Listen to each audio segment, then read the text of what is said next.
first of all, I think we need to change the language about British involvement in the Gaza genocide. We are not complicit, we're participants. And we've been participants from the start.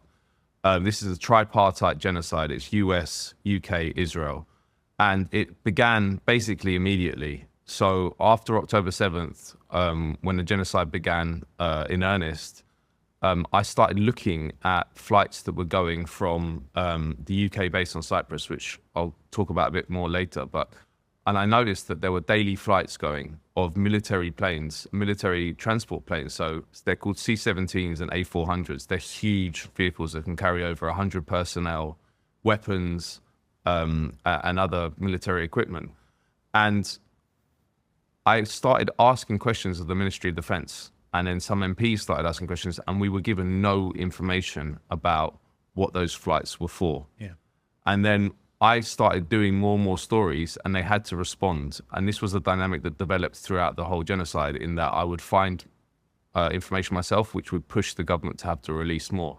But anyway, they always said, oh, well, it's medical supplies and moving ministers to Israel. And you're sort of thinking, why do you need dozens of military flights to Israel, military transport flights, if you're just transporting a few ministers? There were only a few ministers that had gone at that point, or medical supplies. Didn't make any sense. Still doesn't. We still don't know really what were on those flights, and we have no press that's pushing the government to do that. There was a leak in the New York Times. Interestingly, the New York Times, it wasn't a UK paper, because nothing has been revealed. And when I say nothing, I mean nothing. Nothing has been revealed about the UK role in this genocide, the UK participation by a UK newspaper. It's bananas. Even for someone like me who expects the UK media to effectively work for the government, which they do 99% of the time, I've been shocked that there's been no interest. But anyway, a leak in the New York Times this summer showed that actually also at the beginning of the genocide, the UK deployed a spy team inside Israel to help the Israelis with their operation in Gaza.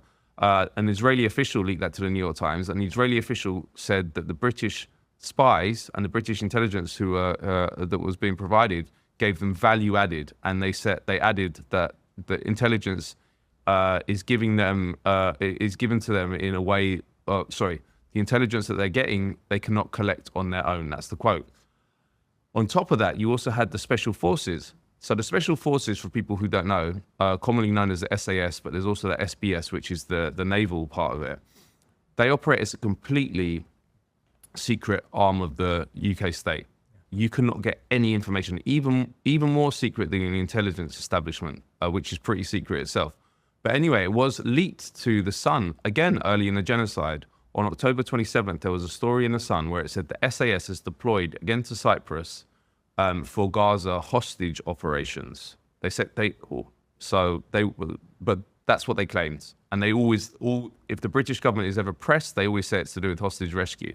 So they said the SAS were deployed.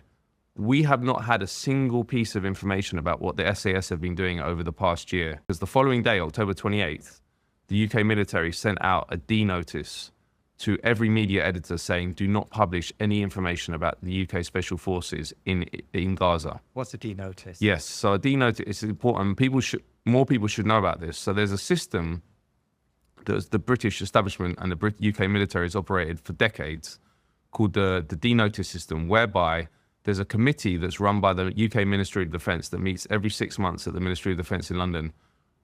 Senior intelligence and military officials meet with a small collection of journalists, and they basically decide what they can and can't publish in the newspapers. Wow.